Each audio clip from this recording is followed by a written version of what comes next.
안녕하십니까. 긴급속보홍 철기입니다. 오늘은 2021년 6월 10일이고요.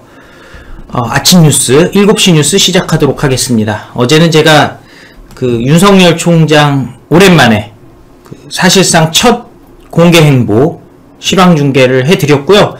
자, 오늘은 문재인 대통령 지금 상당히 심각한 상황이다. 보통 일반적인 상식과는 전혀 다른, 저는 지금 일반 국민의 얘기가 아닙니다. 민주당 내부 그리고 청와대의 참모들까지 지금 문재인이 이게 심각한 상황이다. 이거 가만히 둬서는 안 되겠다. 뭔가 조치가 필요한 것 아니냐.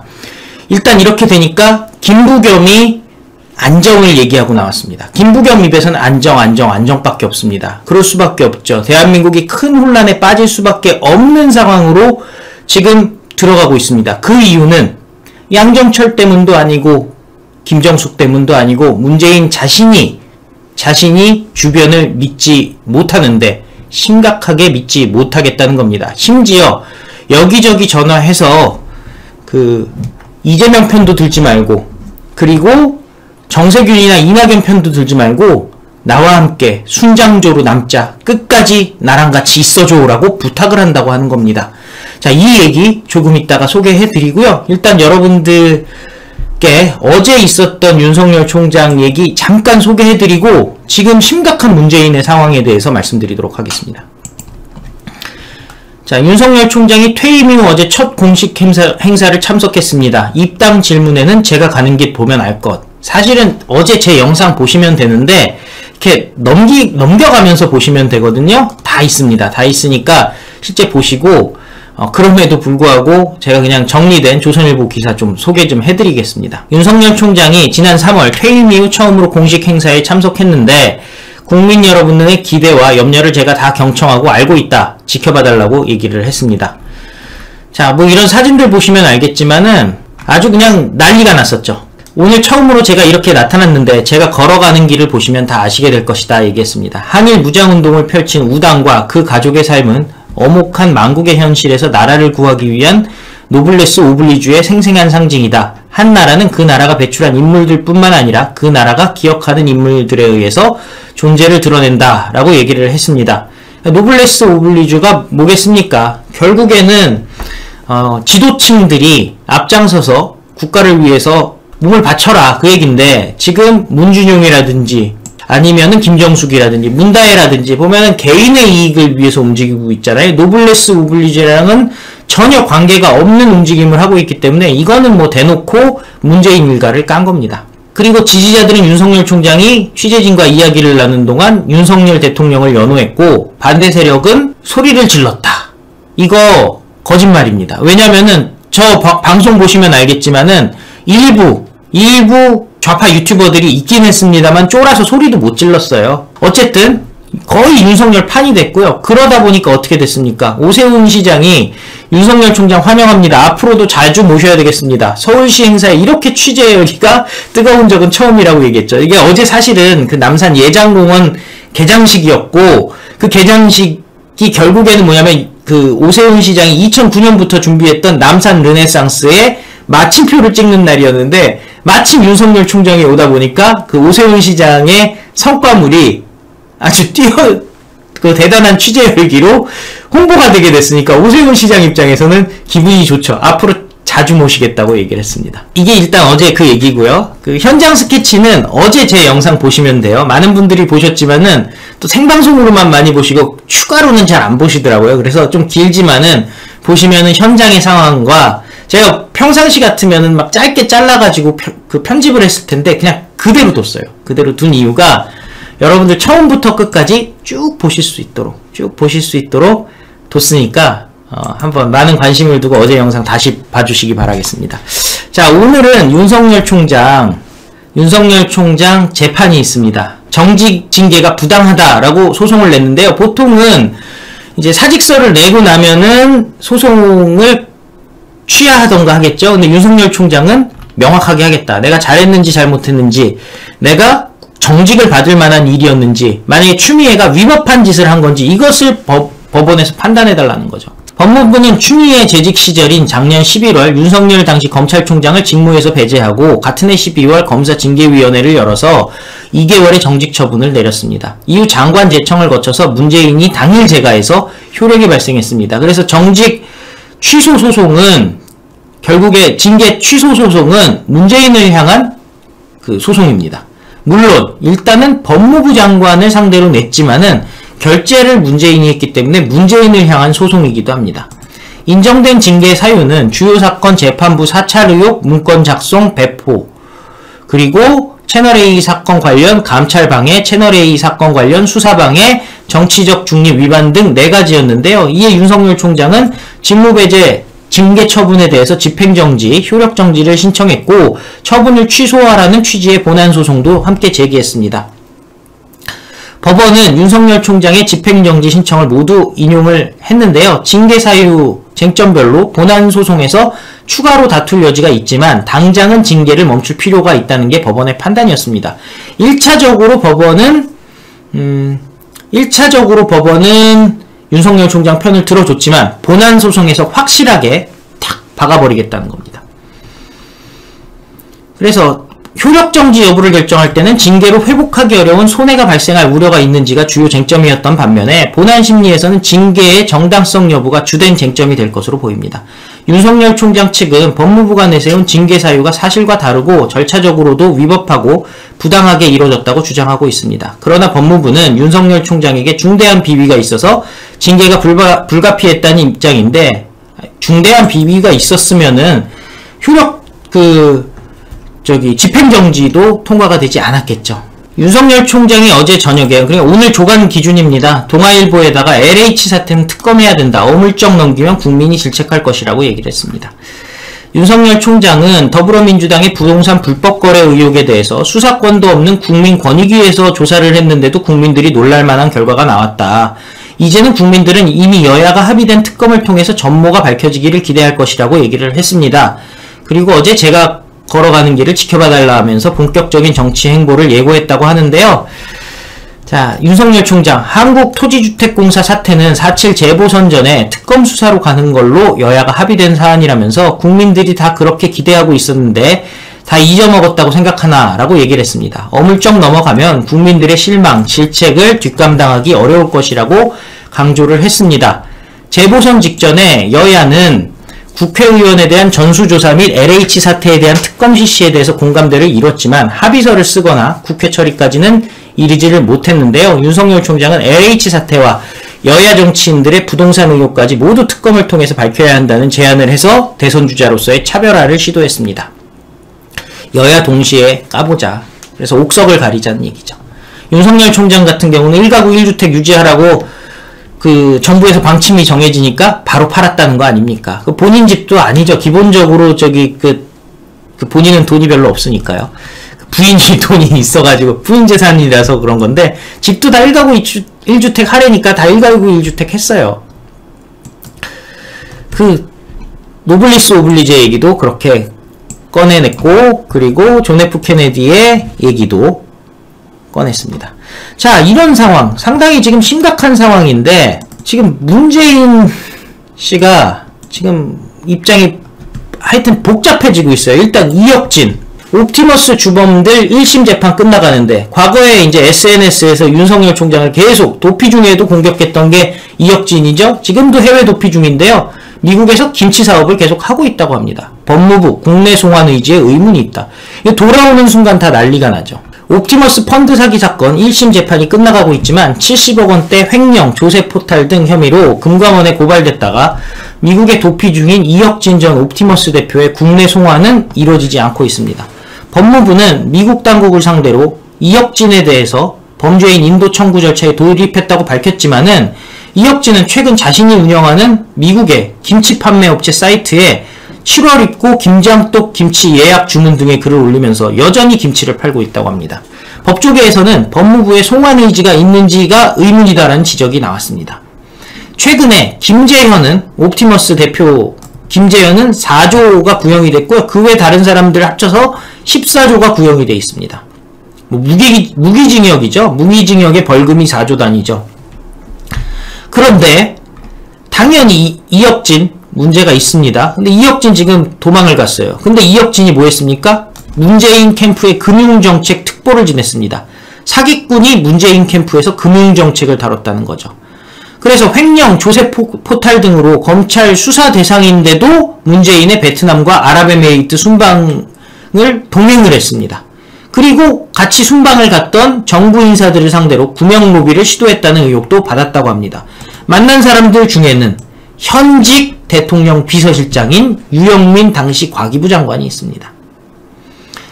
과기부는 김재현을 서울중앙지검에 고발을 했습니다. 그러니까 김재현이랑 이혁진은 사이가 굉장히 안 좋죠. 원수 사이죠. 어쨌든 그래서 과기부 그 만난 후에 김재현이 고발이 됐다는 얘기입니다. 유영민은 행사장으로 찾아온 이혁진 씨를 단순한 민원인으로 만나 얘기를 들었고 검토를 지시했다고 하는데요. 아니 도대체 베트남에 가서 대통령 수행을 잘하시지. 유영민 씨는 지금 수행을 잘하니까 잘한다고 평가를 받으니까 비서실장이 된 거 아닙니까? 장관을 하다가. 근데 유영민은 이혁진을 민원인으로 만나서 베트남에서 만났다고 합니다. 대통령 순방에 외교 행사죠. 아니 당연히 정상회담이죠.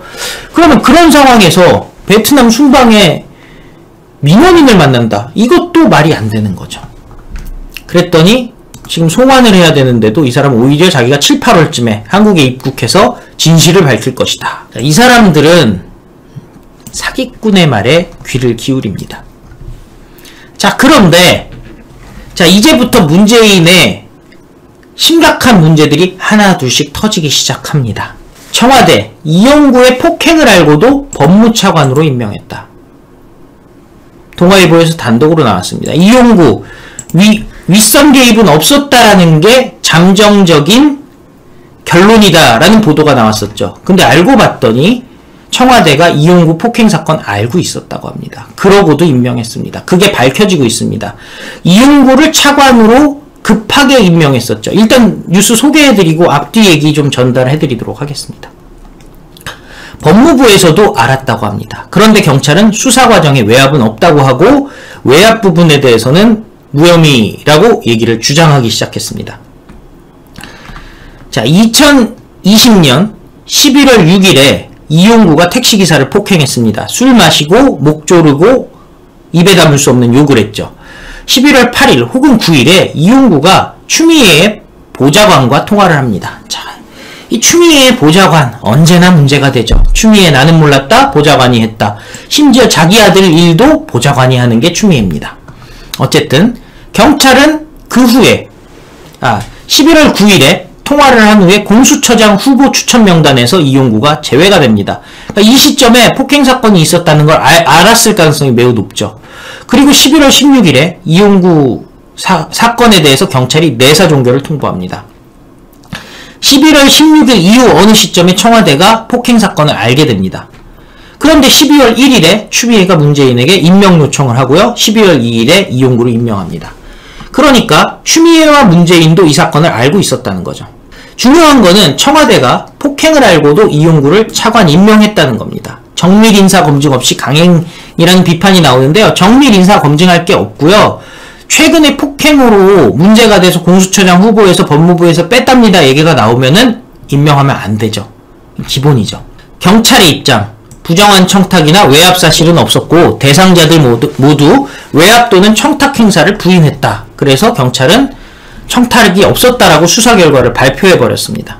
올 1월부터 5개월 동안 진상조사를 한 경찰은 서초경찰서장 C총경을 포함해서 수사라인 4명의 휴대전화 데이터가 일부 삭제된 사실을 확인했지만 100% 복원을 하지 못했습니다. 그리고 C총경과 서울경찰청 생활안전계 직원 E씨 등은 이용구가 공수처장 후보군 중 한 명이라는 내용을 지난해 11월 9일 인지했지만은 진상조사단은 중요사안이 아니다, 보고사안이 아니다라면서 그 윗선으로 전달되지 않았다는 관련자 진술을 그대로 공개합니다. 진상조사단은 포렌식 했는데 결국에는 일부 삭제 정황이 나왔음에도 외압 사실은 발견되지 않았다라고 얘기합니다. K경감은 저장된 데이터를 복구가 불가능하도록 만드는 안티포렌식 어플리케이션, 그러니까 완전 삭제하는 거, 포렌식도 못하게 하는 어플리케이션까지 설치했습니다. 이렇게 삭제된 내용 중 일부는 포렌식을 통해서도 복원되지 않았기 때문에 누가 봐도 이거는 의도적으로 삭제한 거죠. 이 사람들, 가해자가 공수처장 후보로 거론되는 변호사라는 내용을 접하고도 서울경찰청에 제대로 보고하지 않았다고 하지만은 문제는 서울경찰청 생안과에 보고가 됐습니다. 왜? 서초소 생안과의 경위가 문자로, 메시지로 서울청에다가 보냈다는 겁니다. 그러니까 서울청에서도 알고 있었겠죠. 서울청의 그 담당자가 자기가 이거 그냥 보고 말았으면 본인도 문제되는 거 아닙니까? 그러니까 지금 보면은 다 덮어버리고 있는 거예요. 다. 싹 다 덮고 있는 거예요. 근데 이건 경찰서 안에서 일어나는 일입니다. 어차피 경찰들은 정권 바뀌면 싹 다 문제가 되니까요. 더 중요한 거는 경찰에서 알았네, 몰았네, 보고했네, 말았네, 외압이 있었네, 아니네가 중요한 게 아니라 청와대가 이 사건을 인지하고도 차관 임명을 강행했다는 겁니다. 법무부는 11월 9일 이전에, 그리고 청와대는 11월 16일 이후에 폭행 사건을 파악했다고 합니다. 그리고 추미애 보좌관과 통화한 사실도 파악이 됐다고 합니다. 그런데 경찰에서 이거 다 추미애 보좌관이랑 통화했지만 통화가 외압이나 청탁으로는 이어지지 않았다고 합니다. 자, 추미애 아들 사건 때랑 그림이 똑같죠. 보좌관이 개입을 했지만 외압이나 청탁은 아니다. 할 수 있는 일이다.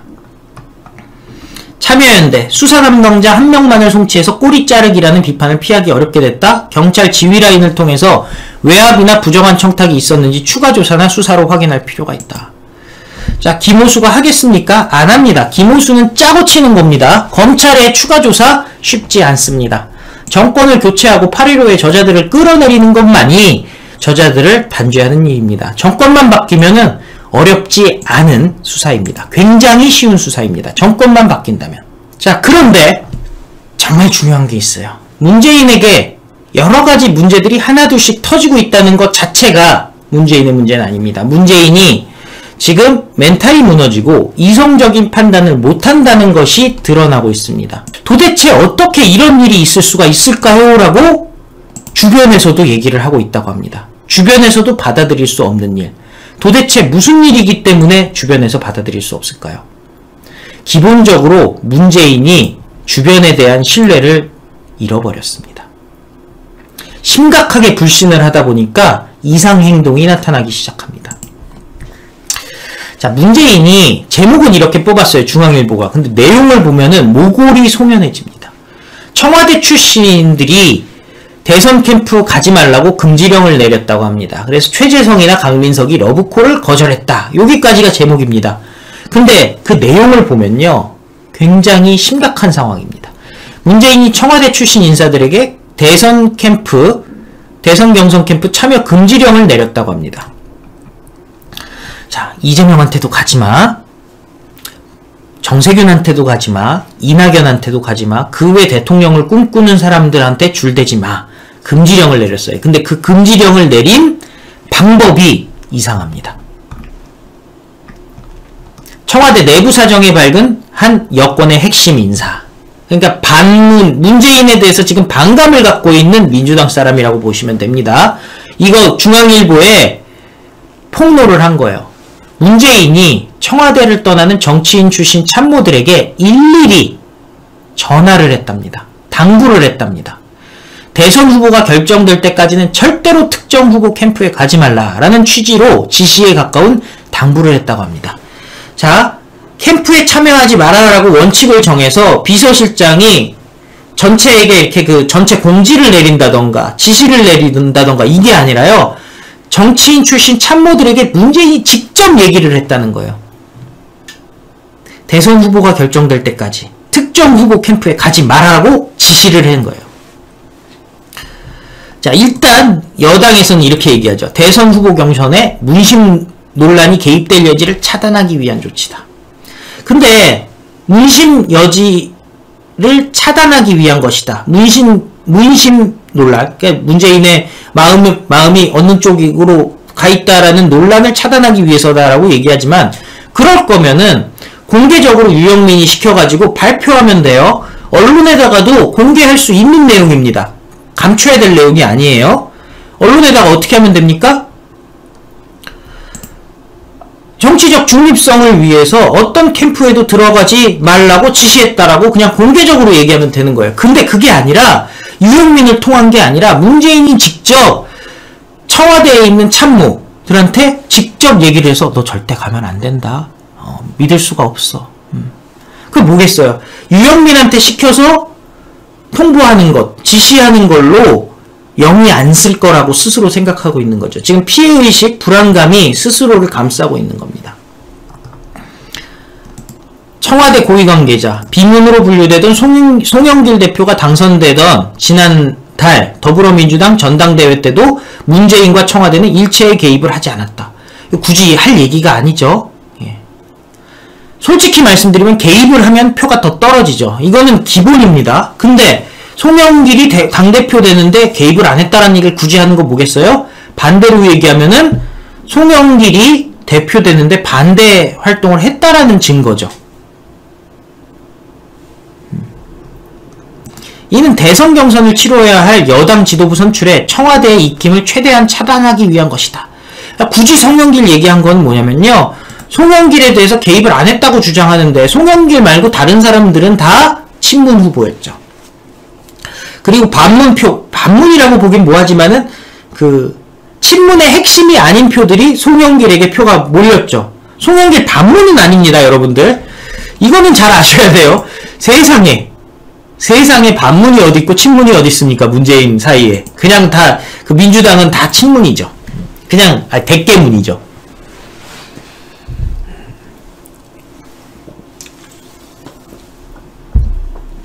이는 대선 경선을 치러야 할 여당 지도부 선출에 청와대 입김을 최대한 차단하기 위한 것이다. 계속 얘기를 꺼내는 거예요. 공식적으로 확인해 줄 수는 없지만 특정 캠프와 연관이 있다는 말이 나오는 일부 청와대 출신 인사들에게도 개별적으로 주의에 가까운 메시지를 보내고 있는 것으로 안다.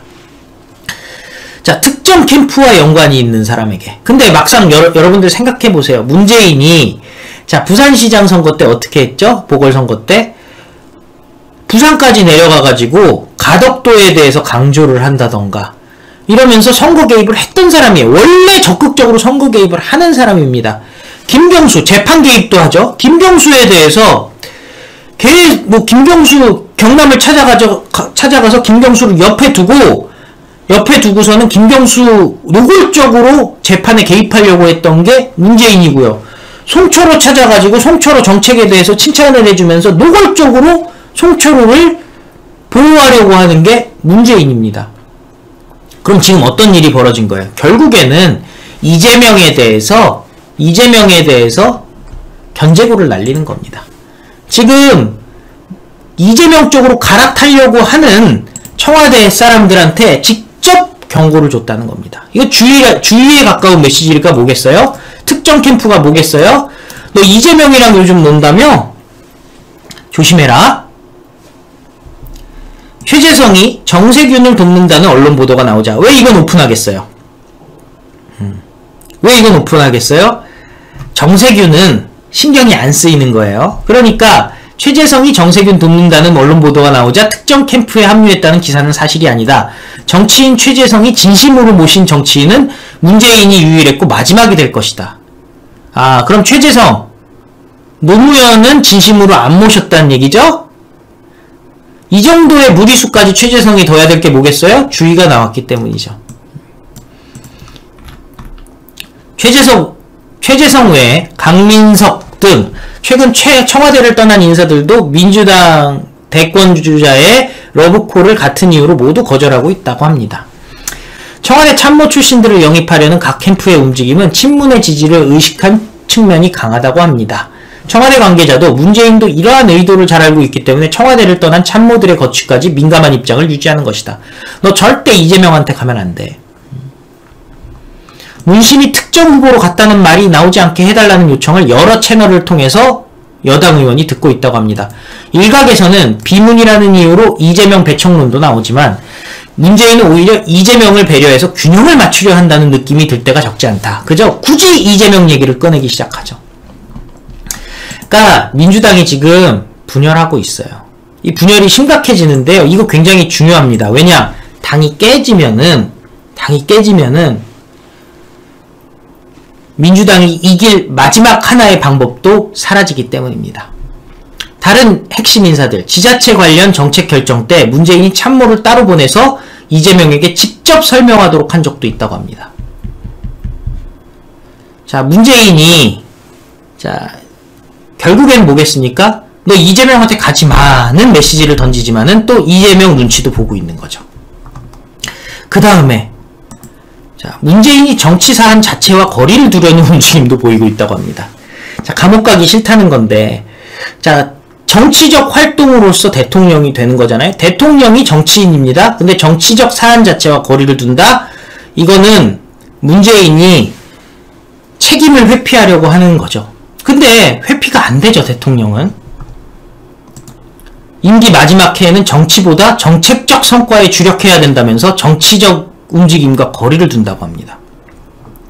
이철이 당정 간, 야당과는 충분히 소통하되 오해받을 일은 하지 말라라는 내부 지시사항을 공개했다고 하는데요.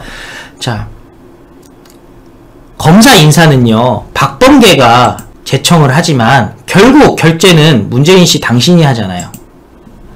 근데 지금 본인은 오해받을 일을 안 했다고 얘기하십니까? 그러니까 지금 문재인이 상당히 심각한 상황이 된 거예요.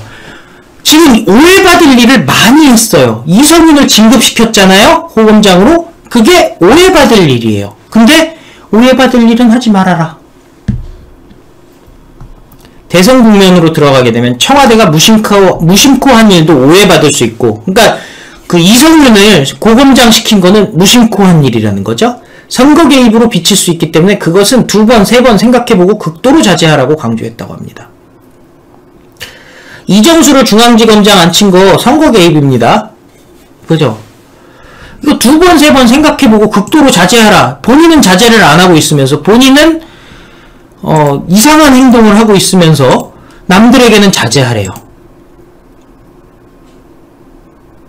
이상하다니까요, 지금. 청와대 고위관계자, 나는 대통령으로서의 역할에만 충실하고자 한다는 취지의 말을 하고 있다고 합니다. 선거철을 앞두고 일 수 있는 각종 논란을 사전에 차단하겠다는 뜻으로 이해된다고 하는데요. 문재인 씨, 이것도 하나 궁금해요. 대통령으로서의 역할 한 게 뭐가 있습니까? 국민의 통합을 시켰습니까? 경제를 살렸습니까? 안보를 튼튼하게 했습니까? 한미 동맹을 굳건하게 했습니까? 아니면은 백신을 제대로 들여왔습니까? 지금 아스트라제네카 백신 앵꼬 나가지고 난리 났다고 지금 보도에 나오고 있죠. 제대로 한 일이 하나도 없는데 나는 대통령으로서의 역할만 충실하겠다. 이상하죠? 이상하죠?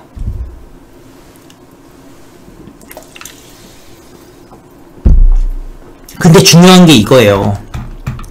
자, 기본적으로 정치인들은요, 자, 원래 다른 정권에서는 청와대의 인사가 기본적으로 전문가들이 들어가고 공무원들 순환 보직으로 많이 들어갔습니다. 예전에는.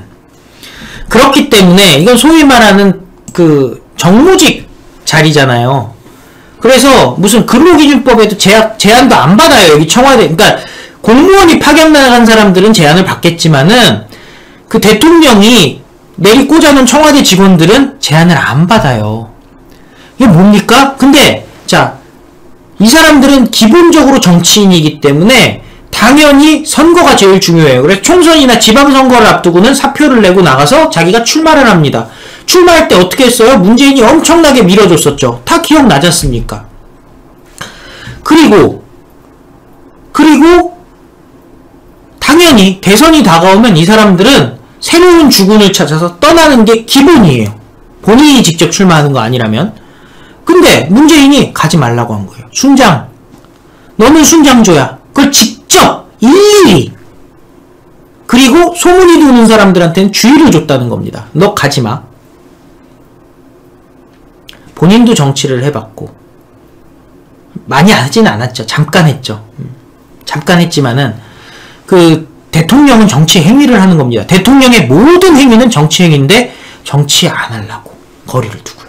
결국 뭐겠습니까? 본인도 지금 상당히 주변에 대한 불신이 심각해져 있고, 그리고 주변 사람들이 원하는 걸 들어주지 않고 있고, 그렇잖아요. 캠프를 가려고 하는 걸 못 가게 잡아. 불만이 쌓이죠. 극도의 불신이 와 있는 거예요. 당도 못 믿어요. 민주당도 못 믿고, 본인의 측근들도 못 믿고, 못 믿어요. 불안해요. 불신은 불안에서 나옵니다. 심리적 불안이 정말 심각합니다. 그러니까 난 대통령 역할만 할 거야. 책임질 일은 하지 않을 거야. 대통령의 모든 역할이 책임질 역할입니다. 그러니까 앞뒤가 맞지 않는 얘기가 나오죠. 중원 부원이 나오죠. 그죠? 논리적인 판단을 못하죠. 우상호가 뭐라고 그랬어요? 당이 이성을 찾기 바란다.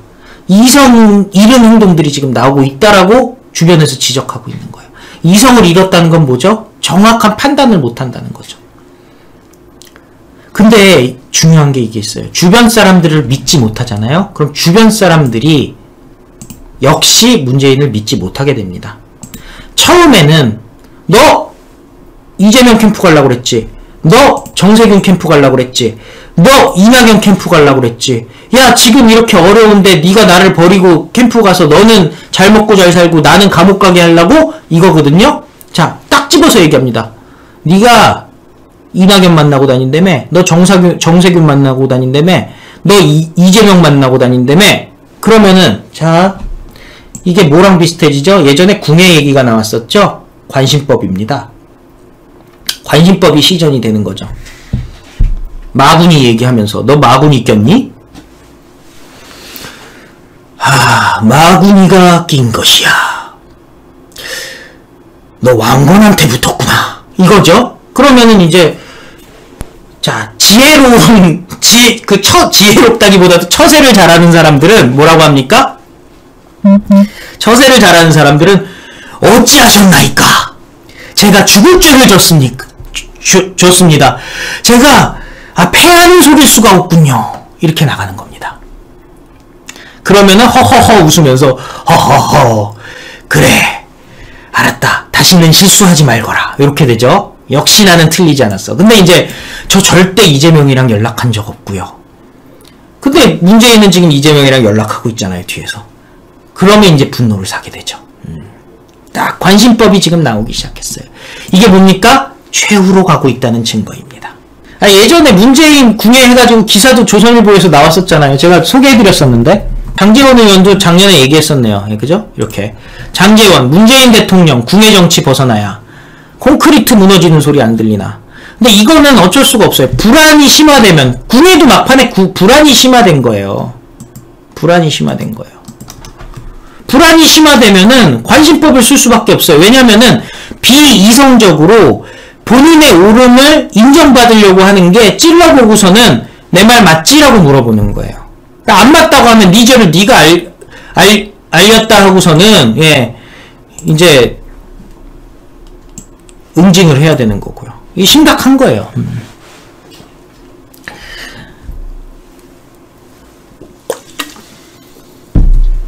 그러면 힘들면 어떻게 해요? 힘들면 도망가고 싶죠. 그 누구에겐가 의지하고 싶죠. 자, 어떻게 됩니까? 양정철이 돌아왔습니다. 양정철은 문재인의 심리를 잘 알거든요. 그 양정철이 또 박아놓은 양정철 측근이 있지 않습니까? 탁현민이라고? 척하면 척이죠. 탁현민이 얘기해줬겠죠. 요즘 대통령께서 좀 애매하십니다. 자꾸 여기저기 얘기해가지고 너는 진짜 누구에게 충성하는 것이냐? 이재명이냐? 이낙연이냐? 정세균이냐? 아니면 나냐? 선택하도록 하라. 이상합니다. 그럼 이제 양정철이 돌아오죠. 그런데 더 재밌는 거. 친조국들은 부글부글 기회주의 난닝구다. 양정철의 등장에 정치권이 술렁였다고 합니다. 민주당 대선 경선을 앞두고 귀국한 데 이어서 언론 인터뷰를 진행하면서 사실상 정치활동 재개를 예고했기 때문입니다. 문재인의 대선 승리에 기여했고 21대 총선 민주당의 압승을 이끌어낸 전략가 차기 대선에서도 역할을 할 것이다. 자, 누구에게 양정철이 붙을 것이냐? 이거 다들 궁금해 하잖아요. 정치권 안팎에서는 양정철이 이재명을 지원할 것이라는 얘기가 심심치 않게 나온다고 합니다. 이재명과 몇 차례 만난 것으로 알려졌고 이재명 견제 차원에서 제기된 친문 제3후보론에 대해서 웃기는 얘기라고 치부한 것도 이 같은 전망에 설득력을 더한다고 합니다. 캠프에 직접 참여하거나 활동에 아직 들어간 것은 아니다. 양정철, 문심 논란 같은 게 생겨서는 안 된다. 나중에 후보가 되는 분을 중심으로 본선에서 승리하도록 힘을 모으는 게 지혜로운 태도일 것이라고 얘기를 했습니다. 경선을 통해서 민주당의 대통령 후보가 결정된 뒤 움직이겠다는 뜻으로 해석되는데요. 이런 보도만 나오면 문재인은 열받기 시작하죠. 정철이가 이렇게 되는 겁니다. 네. 정철이가 이재명을 만났다고. 양정철은 후보 선출 이후 뭘 도와야 될지 나는 모르겠다면서 말을 아꼈습니다.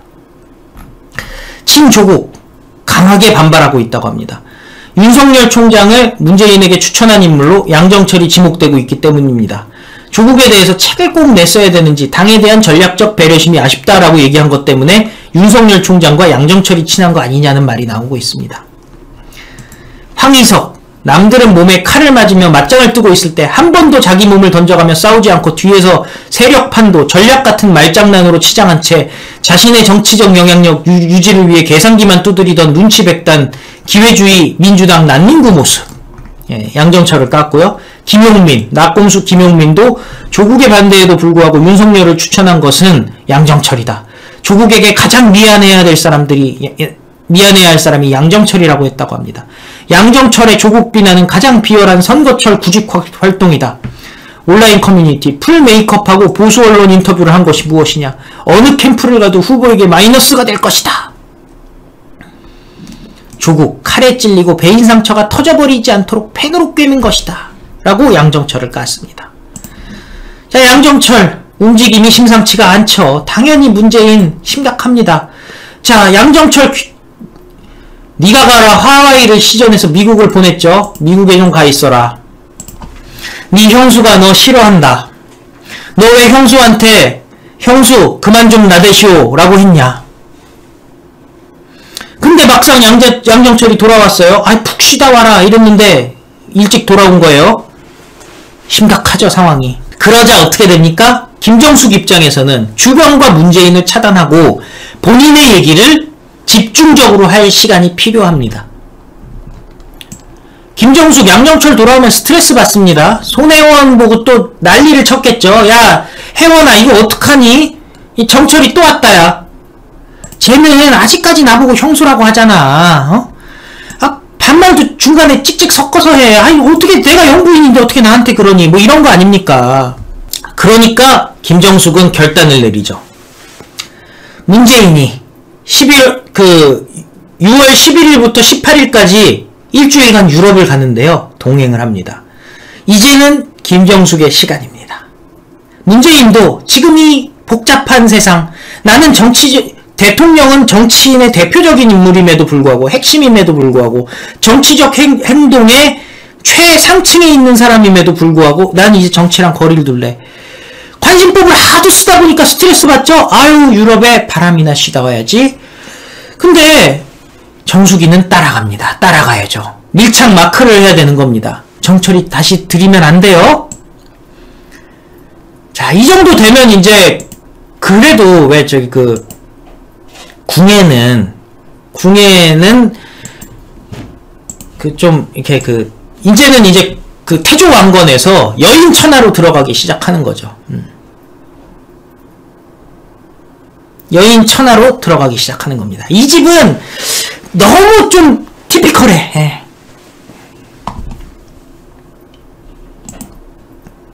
이 집은 너무 티피컬해. 예. 그래서 이제는 여인 천하가 시작이 되는 거죠. 문재인이 11월 13일 2박 3일로 개최되는 영국에서 개최되는 G7 정상회의에 참석하고요. 그 다음이 이제 관광하기 좋은 데 가죠. 오스트리아. 예. 알프스 좋잖아요. 여름에도 스키 탈 수 있고, 물론 정숙씨가 스키를 타지는 못하겠지만 케이블카 정도는 타실 수 있을 겁니다. 오스트리아. 여기가 저기 사운드 오브 뮤직이 찍은 데인가요? 뭐 이런 얘기 하겠죠. 에델바이스 부르고, 에델바이스에 맞춰서 말춤도 추고, 좋죠. 에델바이스 딱 좋지 않습니까? 그리고 15일, 16일 스페인, 좋죠. 스페인의 정열. 투우도 한번 구경하고, 투우도 지금 개장됐어요. 예. 김정숙 여사도 모든 일정에 동행하기로 했다고 합니다. 아니, 가도 왜 오스트리아, 스페인을 가냐고요. 예. 관광하기 안 좋은 나라도 있을 수 있거든요. 갑니다. 예. 그 유럽의 수도라고 얘기할 수 있는 벨기에, 그죠? EU 수도가 벨기에 있잖아요. 벨기에 이런 데 가는 게 좋거든요. 벨기에 나라가 작아. 오스트리아도 작지만, 에델바이스.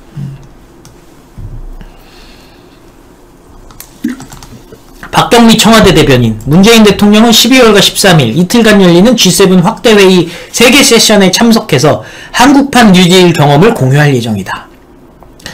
보리스 존슨 총리의 초청에 따른 것이다. 이거 미국에서 얘기를 해서 보리스 존슨 총리가 오케이를 한 거죠. 영국 코널에서 열리는, 코널은 코널이라고 읽으면 됩니다. 그러니까 콘월 이렇게 읽으면 안 되고요. 월보다는 널 읽으면 돼요. 코널. G7 정상회의에는 한국과 함께 호주, 인도, 남아프리카 공화국이 초청됐습니다. 청와대는 G7 정상회의 기간 한미일이나 한일 정상회담 개최 여부에 대해서 협의하는 사항이 없다고 얘기를 했습니다. 그죠? 알짜가 없어요. G7 가가지고 그 핵심, 그 예를 들어서 뭐 남북 문제라든지 한미일, 한일 간의 문제는 얘기하지 마. 이거 G7이야. 니네 참관 자격으로 와서 구경하다 가. 그리고 우리는 중국이랑 한판 붙어야 돼. 요거예요, 지금. 그죠? 딱 그거예요. 청와대 고위 관계자. 우리는 일본과의 대화에는 열려있다는 입장이다. 한일 정상회담 일정을 협의하고 있다는 사항은 없지만, 풀어사이드. 대화를 옆으로, 잠깐만 와보세요. 근데 문재인이, 스가나, 바이든 대통령을 옆으로 불러낼 수 있을까요? 아시잖아요. 딱 서가지고 가만히 서 있잖아요. 남들 사진 찍을 때 서로 프로사이드 해가지고 대화 나누고 있을 때 문재인 씨는 가만히 이렇게 요거 멀뚱멀뚱 지켜보시지 않습니까? 근데 저게 될까요? 하여튼 옆으로 불러내서 얘기할 수도 있다. 그리고 오스트리아 갑니다. 에델바이스. 좋죠. 스페인. 좋아요. 코로나 사태 이후 스페인이 처음 맞이하는 국빈이라고 합니다. 모든 일정에는 김정숙 여사가 동행합니다. 청와대 관계자, G7 주최국인 영국과 오스트리아, 스페인이 모두 대통령 내외분을 공식 초청했다. 특히 G7 회의에는 주최국인 영국이 모든 참석국 정상 내외를 함께 공식 초청했고, 왜 했는지 아시죠, 여러분들? 자,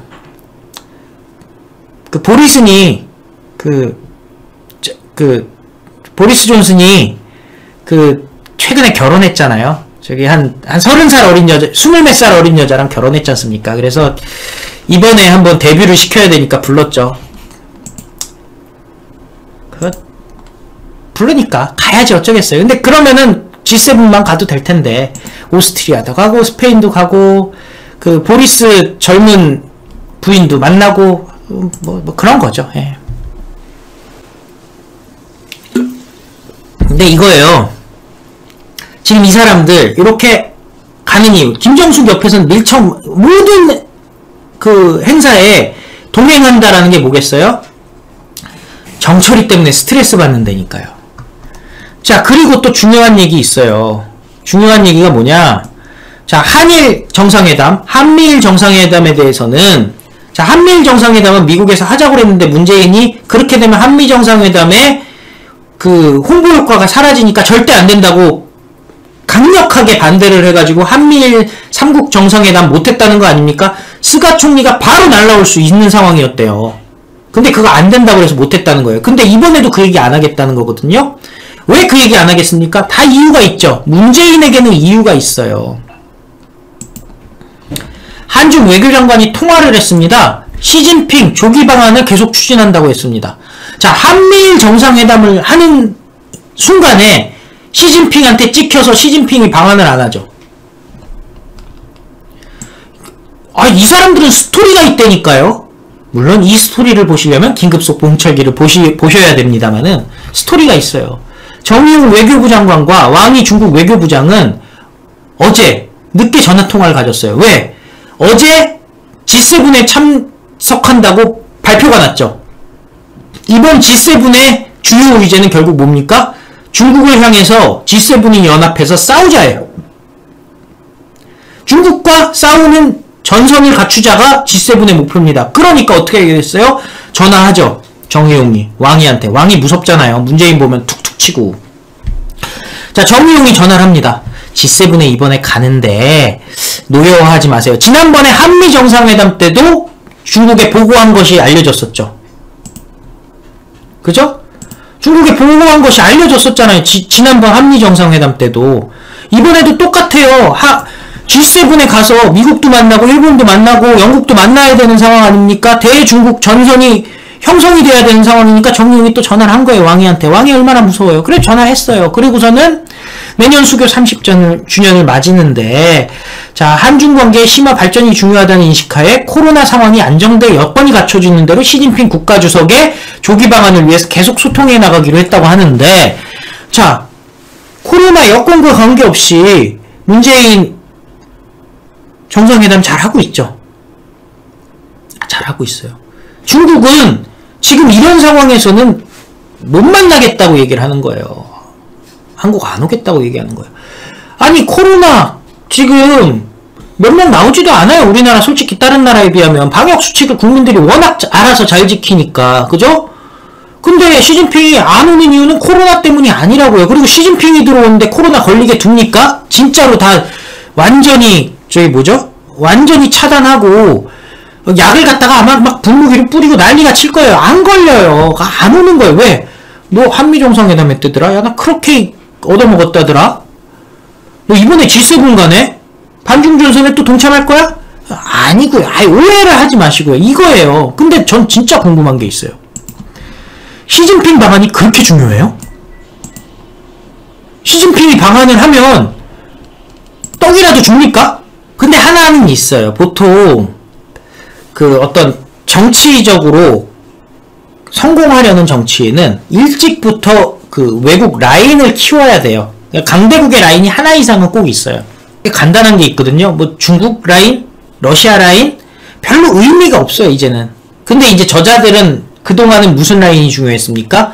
김일성, 김정일, 김정은 라인이 중요했었죠. 근데 김정은이 중국을 상국으로 모시는 형국이 되면서부터는 중국을 아예 직접 모시고 싶은 거죠. 북한한테 얘기 좀 잘해주세요. 근데 북한과 우리가 갈등이 생길 때마다 중국은 누구 편을 듭니까? 그것도 사실은 답이 나오죠.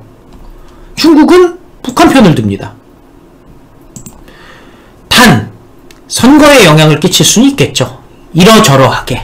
예를 들어서 한한령을 통해서 우리나라 경제를 갖다가 이렇게 어렵게 만든다던가 뭐 이런 생각을 할 수도 있어요. 저 사람들은 경제가 나빠질수록 정치적으로 성공하니까요. 근데 이런 거 있어요. 바뀌었어요, 세상이. 예전에는 중국 한한령 때문에 K-팝도 수출이 안 되고 타격을 입었다 했는데 어떻게 됐어요? BTS 버터. 중국에는 제대로 소개도 안 돼요, 이제는. 근데 중국에서는 BTS 버터 발표됐을 때 어떻게 됐어요? 프렌즈라는 드라마 리유니언이라고 해가지고 몇십 년 만에 프렌즈를 다시 리바이벌을 했는데 거기에 BTS가 나와요. 그 영상을 삭제를 했어요. 중국에서는 삭제하고 편집해서 방송을 했단 말이에요. 근데 어떻게 됐습니까? 빌보드 차트 1위 됐고 돈 잘만 벌죠. 그러니까 지금은 중국 없이도 돼요. 전 세계가 중국을 왕따로 만든 상황이기 때문에 중국 눈치를 볼 필요가 없어요. 근데 시진핑만 바라보는 거는 저 사람들의 사정이 있겠죠. 문재인 입장에서 지금 정서적으로 불안하고 어디엔가 지금 의존하고 싶은데 양정철이도 지금 움직임이 이상한데 원래는 내가 양정철한테 의존해야 되는데 의존하려고 하면은 정수기가 양정철이라면 치를 떨고 그러면은 정수기 얘기를 듣자니 진짜 제 얘기대로 했다니까 망할 뻔했잖아요. 그죠? 조국부터 시작해가지고 타격을 크게 입은 거예요. 그러니까 문재인은 이러지도 저러지도 못하고 여기저기 전화해서 너 이재명 편 들지마, 너 정세균 편 들지마, 너 이낙연 편 들지마, 끝까지 나랑 같이 있어야 돼, 순장조 나랑 같이 하자, 감옥을 가도 나랑 같이 가자. 최재성이 제가 태어나서 정치활동을 하면서 진심으로 충성한 건 문재인 대통령밖에 없습니다. 관심법 상당히 심각한 상황이죠. 거기다가 국민들이 공분을 하고 있지 않습니까? 천안함 수장의 입장을 밝혀라. 문재인 송영길에게 청원을 보낸 생존자 전 후회장을 맡고 있는 전준영 씨가 입장문을 냈어요. 윤석열 총장 최근에 만나서 3시간 동안 대화하고 더 얘기하고 싶었다. 정치인들과는 달랐다 얘기했던 전준영 씨가 문재인한테 압박을 넣기 시작했습니다. 천안함 입장 밝혀라. 입장 밝히기가 힘들죠. 이 사람들 입장 밝히기가 힘들어요. 이도 저도 못해요. 그럼 어떻게 됩니까? 더 힘들어지는 거예요. 더 정신적으로 힘들어지는 거예요. 아, 쉬자. 유럽 가서 쉬어야지. 아, 오스트리아, 에델바이스, 아, 스페인. 아, 이비자 섬은 안 가겠죠. 자, 바르셀로나 갈까? 아, 몬주익에 가면은 황영조 선수 동상도 있다고 임채정이가 하던데, 임채정이 가서 이름 박았거든요. 자, 뭐 이런 거 아니겠습니까? 그런 상황에 결국에는 김부겸은 안정. 왜? 잘못하면 지금 김부겸이 대통령 권한대행을 할 수 있는 상황이 나오죠? 김호수에게 검찰에 조속한 안정화를 당부했고요. 백신 맞으면은 단체 해외여행 갈 수 있다고 또 김부겸이 발표를 했습니다. 광주 건물 붕괴 사고의 인명피해 최소화를 강구하겠다. 근데 이거는 지금 엄청나게 큰 사고잖아요. 이거는 난리가 났잖아요. 건물이 무너졌잖아요. 그러면은 건물이 무너지고 수많은 사람들이 죽거나 다쳤으면은 이 경우는 대통령이 사과를 해야죠. 근데 김부겸이 나서고 있죠. 이게 다 뭐겠습니까? 김부겸이 나서서 안정. 김부겸 입장에서도 방법이 없어요. 지금 만약에 본인이 대통령 권한대행을 맡게 된다면 안정밖에는 얘기할 수가 없어요. 근데 우리가 김부겸에게 대통령 권한대행을 맡길 수가 있습니까? 이것도 문제예요. 여러분들, 김부겸에게 대통령 권한대행 맡기면 그나물의 그 밥이에요. 어떻게 해야 됩니까? 그래서 우리가 할 수 있는 것 간단합니다. 끌어내려야죠. 정리해야 됩니다. 저 정부 전체를 다 정리하는 수밖에 없습니다. 그렇지 않으면은 그나물의 그 밥, 대통령 선거도 똑같은 결과가 나올 수밖에 없는 겁니다. 그렇기 때문에 우리는 저자들을 8.15의 국민혁명으로 끌어내려야 돼요.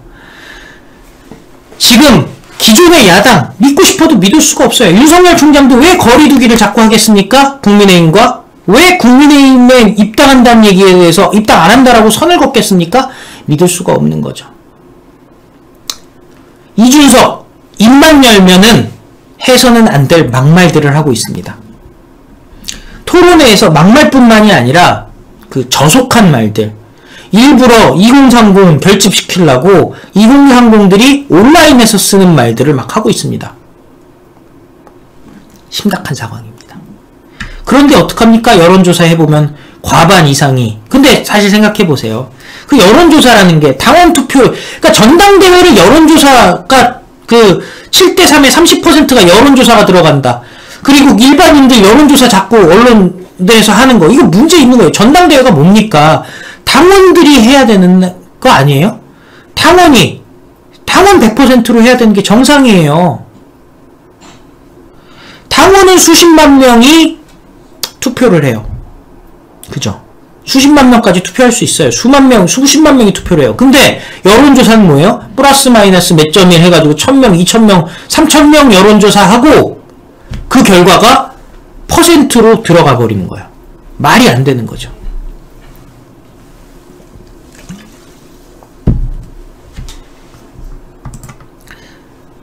제 말씀은 뭐냐? 여론조사는 여론조사일 뿐 의사결정의 수단이 될 수 없다는 거예요.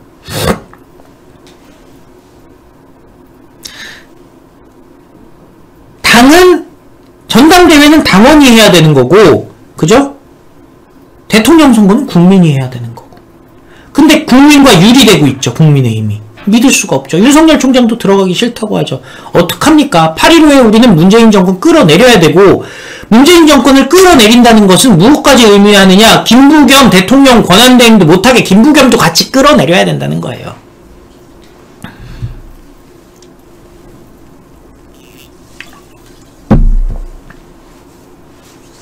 그죠?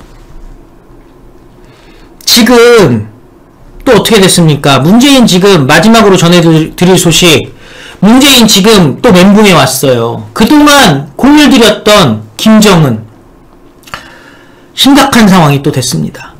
살이 빠졌는가 건강 이상인가 시계줄을 바짝 조인 김정은의 비밀.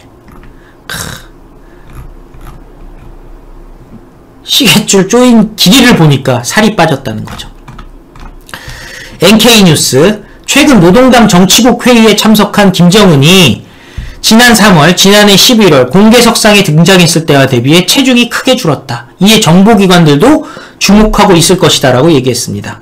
지난해 11월 공개된 사진에서 김정은이 찾던 스위스제 시계는 남는 줄이 거의 없었습니다. 그런데 지난 4일 노동당 정치국 회의를 주재하면서 찍힌 사진에는 이전보다 시계줄을 더 바짝 조여서 착용한 모습이 확인됐습니다. 국정원에 따르면은 2011년부터 연평균 6에서 7kg씩 늘어서 지난해 11월 기준으로 140 정도인 걸로 추정을 했습니다. 하지만 이 사진에 따르면은 몸무게가 많이 줄었다는 거죠. 키는 37세인 김정은의 키는 170 정도로 알려져 있다고 하는데 170 안 되죠. 예. 굽을 좀 심하게 높이죠. 그리고 통넓은 바지로 굽을 가리죠. 어쨌든 비핀나랑 미국 매사추세츠 공과대학 MIT 정치학 교수는 NK뉴스와 인터뷰에서 김정은이 건강해지기 위해 의도적으로 체중 감량을 했다면 이는 자국 내의 입지를 개선하기 위한 것이다. 자, 입지를 개선하기 위한 것이다 얘기했는데 입지가 불안하니까 입지를 개선하죠. 그러니까 이게 가능성이 두 개가 있는데 자발적으로 살을 뺀 것은 입지 개선이다. 입지가 어렵다. 건강 문제라면은 건강이 문제가 돼서 살이 빠졌다면 후계자 선정 작업이 마쿠에서 진행되고 있고 외부 세계에 문제가 될 수 있다. 일단 노동당 제1비서 얘기가 나왔. 1비서가 새로 생겼죠. 조용원 아니라는 겁니다. 김여정이라는 겁니다. 제가 북한 전문가 여러분들께 전화를 해서 확인해본 바로는 조영원 시키지 않는다. 저런 자리는 조영원 절대 시킬 수가 없고 후계자를 위한 자리인데 원래 후계자는 죽기 전에 결정하는 거다. 북한은. 왜? 권력의 분점이 될 수 있고 떠오르는 권력이 배신할 수 있기 때문에 권력은 죽기 직전에 결정한다. 미국의 특수작전사령부의 관계자, 체중 감소는 정보당국이 주목할 만한 단서일 수도 있다. 현재로서는 정확한 김정은의 상태를 알 수 없지만 면밀히 주의를 기울여야 한다고 NK뉴스에 밝혔습니다. 지난해 4월에도 김정은이 태양절 기념참배를 하지 않고 23일 동안 은둔해서 사망설이 일었습니다. 5월 1일 공개석상에서 모습을 드러내며 사망설은 사그라들었지만은 170도 안 되는 키에 140kg라면은 건강 문제 당연히 있죠. 가족력이 있어요. 할아버지 김일성은 82세, 아버지 김정일은 69세에 급성 심근경색으로 사망했습니다. 근데 몸무게만 놓고 보면은 할아버지나 아버지보다 일성이나 정은이보다 성주라고 얘기해야 될까요? 성주나 정일이보다 몸무게가 더 나가죠. 키는 더 적은데. 정일이랑은 키가 비슷하죠, 정은이가. 근데 할아버지보다는 키가 좀 작죠. 그러니까 할아버지가 훔체가 좋다고 하지만은 140까지는 안 가거든요. 왜 정은이가 140까지 갑니까? 살 빼란 소리를 할 수 있는 사람이 없어요. 그 살 빼란 소리가 먹히는 단계가 됐다는 거는 김정은의 입지가 위태하다는 얘기고, 살 빼란 소리랑 관계없이 몸무게가 빠졌다는 거는 건강에 심각한 이상이 있다는 건데, 건강에 심각한 이상이 있을 가능성이 있다는 겁니다. 왜? 제1비서, 노동당 제1비서 자리가 생겼기 때문입니다. 그럼 정은이가 위기에 처해 있어요. 그러면 또 어떻게 해요? 그동안 공을 들였잖아요. 어떻게든 정은이를 미국 대통령이랑 만나게 하려고 안달이 나 있습니다. 운전대를 잡으려고 안달이 나 있는 문재인 입장에서는 김정은이 죽으면은 또 골치 아파지기 시작하고, 김정은은 자기한테 면전에서 혼낸 적은 없잖아요. 욕한 적은 잘 없을 겁니다. 근데 여정이가 나오면은 또 오금이 저려요. 이거 여정이는 문재인 입장에서는 골치 아프거든요. 왜냐면은 여정이는 그냥 대놓고 막말을 막 해버리지 않습니까? 근데 그걸 또 끽소리도 못하고 들어야 되지 않습니까? 이게 민감한 사람이에요. 주변 사람도 믿지 못하는 사람이 문재인인데, 여정이한테 또 대놓고 막 하대당하고 여전히 모실 생각 해보세요. 그리고 처음부터 제로 베이스부터 시작할 생각 해보세요.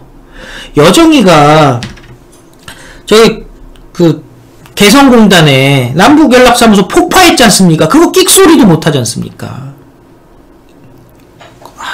스트레스 받는 거예요. 이제 문재인의 마지막이 다가오고 있습니다. 근데 문재인은 자멸합니다. 문재인은 자멸할 테지만 그 문재인의 자멸을 대한민국을 다시 세우는 길로 가기 위해서는요, 그 그릇이 있어야 됩니다. 국민혁명의 그릇은 무엇일까요? 국민의힘으로 지금 국민의당과 좀 합쳐가지고 세를 더 키우고 헌법과 자유민주주의와 시장경제 그리고 한미동맹